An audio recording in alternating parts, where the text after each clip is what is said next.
The Congress infighting in Madhya Pradesh has reached Congress chief Sonia Gandhi's doorsteps. Congress leader Jyotiraditya Scindia will be meeting Sonia in Delhi at about 4 p.m. this evening. Scindia has been reportedly pushing his party for the post of Madhya Pradesh Congress chief, a post which was held by rival and Chief Minister Kamal Nath. Sonia is expected to settle the rival claims from Scindia and Kamal Nath faction for the state's top job.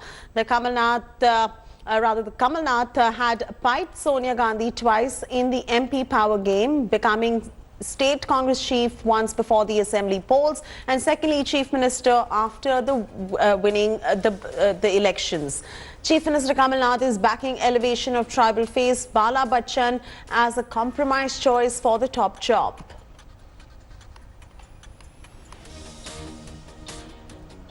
Maushami is now joining us live for the latest on this. Maushami, Bala Bachchan is being backed for the top job right there at 4 p.m. this evening. Congress leader Jyotiraditya Scindia is also going to be meeting Sonia Gandhi. What can be expected in this particular meeting? What all is on the agenda? This fight between Jyotiraditya Scindia and Kamal Nath is going on for a very long time.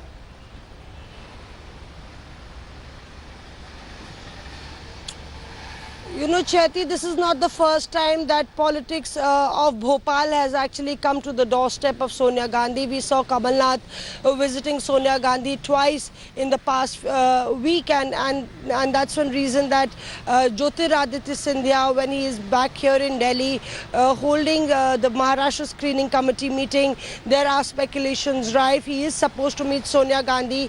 A time was slotted earlier for 4 p.m., but we are told that since the Maharashtra Screening Committee meeting is happening, that meeting will not be held at that set time. But Scindia is likely to meet Sonia to iron out whatever differences have arisen in Madhya Pradesh. It is out in the open with Umang Singha, Digvijay Singh, Kamal Nath and all the top leaders, jumping into the ring as far as, the political one-upmanship is concerned within the Congress, and that has embarrassed the Congress leadership. Sonia Gandhi is said to be miffed about the fact that the Congress leaders are washing the dirty linen in public, and that's one reason that it has reached the disciplinary committee. Now, Jyotiraditya Scindia has expressed his ambitions to become the Madhya Pradesh chief of the party, and he is hoping that finally the Congress leadership would oblige, since they have turned him down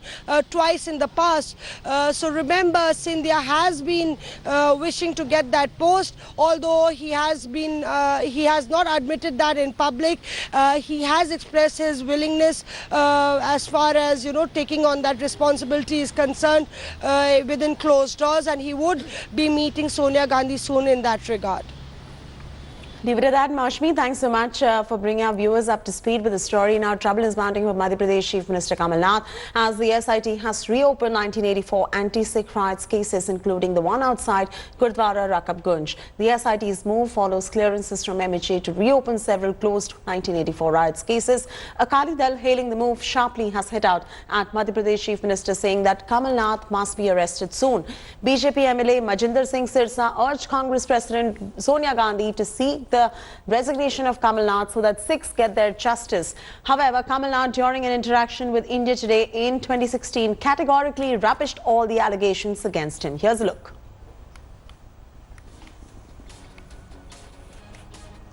For 32 years, there's no charge against me, there's no case against me. For 22 years, nobody uttered a word. There was not a press statement, there was not a charge, there was a commission formed, the Mishra Commission, there was a special investigation team. Nobody went to any of these for 22 years and said a word about me. Not even the press said a word about me. And 22 years later, somebody goes to the Nanavati Commission, which was formed by the BJP government, and files a complaint. The Nanavati Commission examines it, cross-examines him, and comes to a conclusion exonerating me. In fact, saying, if I read out to you, it is not possible for the commission to say that he had in any manner instigated the mob or that he was involved in the attack on the Gurdwara. Let me finish. Now, suddenly, 32 years later, all those making charges bring this up. After the Nanavati Commission was tabled in Parliament, there was a debate on an adjournment motion. The Akali Dal leaders, including Mr. Sukhbir Singh Badal, spoke on it. Other Akali Dal leaders spoke on it. Every single party spoke on it. Nobody mentioned my name. I was not there for 2 hours. I was there. Very simply, I was informed. I was told by the party that there's some big crowd assembled outside Gurudwara Rikabganj. I didn't even know where Gurudwara Rikabganj is. I went there, I saw a crowd. And the police told me that please talk to the crowd. Some of the crowd recognized me. So I said, what the hell are you doing there? Don't do this. The police told me that we are getting more forces. Please give us 15, 20 minutes. I was not there for more than 40 minutes. And that, I think, is available in police records. When I came, when I went. But the important thing is, nobody made a charge. Some people recognized me. Now, I didn't recognize them as congressmen. I recognized them as some people. I didn't know their names. I didn't recognize them. They recognized me. And when they recognized me, I told them, don't do this. This is not right. What are you doing? They made all kinds of acquisitions. I said, nothing doing. You're not going to do this. Some of them started dispersing. It was a motley crowd. It was an unmanageable crowd. And all the time, I was just buying time to see that the police could get reinforcements. In fact, I was helping the police, as you said. I was not there when the police was firing.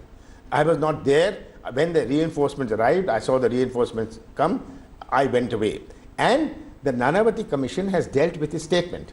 The first point you asked, that you were seen there. It's not a question of seen there. I filed an affidavit saying I was there. So it's not something which was discovered. It was me who was saying I was there because I thought I had done a great job.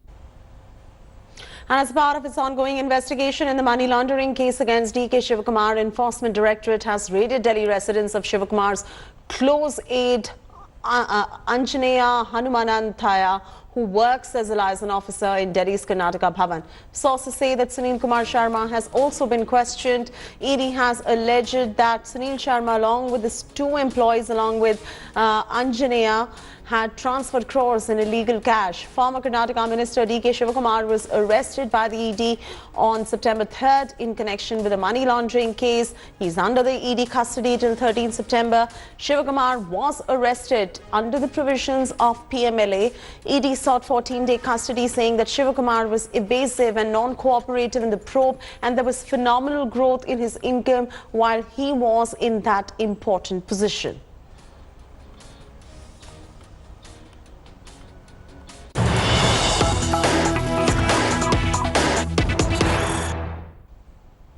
Okay, breaking news just coming in. Vice President Venkaiah Naidu is meeting Jammu and Kashmir Sarpanches. That's the latest that is coming in right there. In fact, let's cut live straight across to the meeting of the Vice President, which is going on right now with the Jammu and Kashmir Sarpanches. This is the center's Jammu and Kashmir outreach. If we have the NAT and the audio, we can listen in to what's going on right there.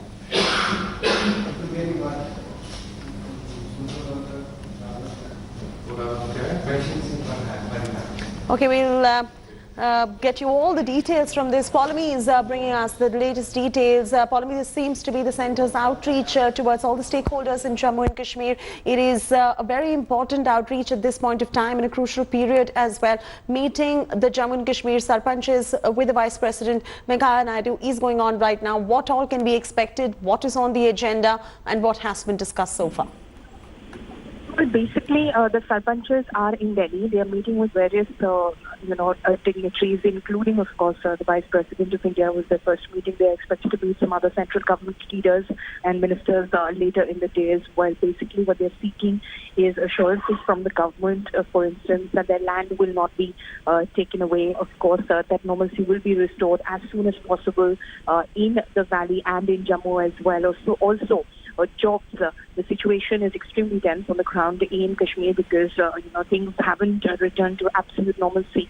So that is going to be important as well as the news, of course, coming in from the Ministry of Home Affairs that fruits will be, of course, apples will be bought from apple growers. So that is one of the concerns which was, in fact, raised in that meeting between the Vice President and the Sarpanches. So the Sarpanches, remember, earlier on had met with the Home Minister as well in Delhi. They are expected to meet, like I said, some other ministers of various ministries like Dr. Jyotiradatya Scindia, who of course is from Jammu and Kashmir, and of course ministers of, for instance, Jal Shakti Minister Gajendra Singh Shekhawat as well. So basically trying to, seek reassurances from the centre, from the government that as far as jobs are concerned, they will not go away.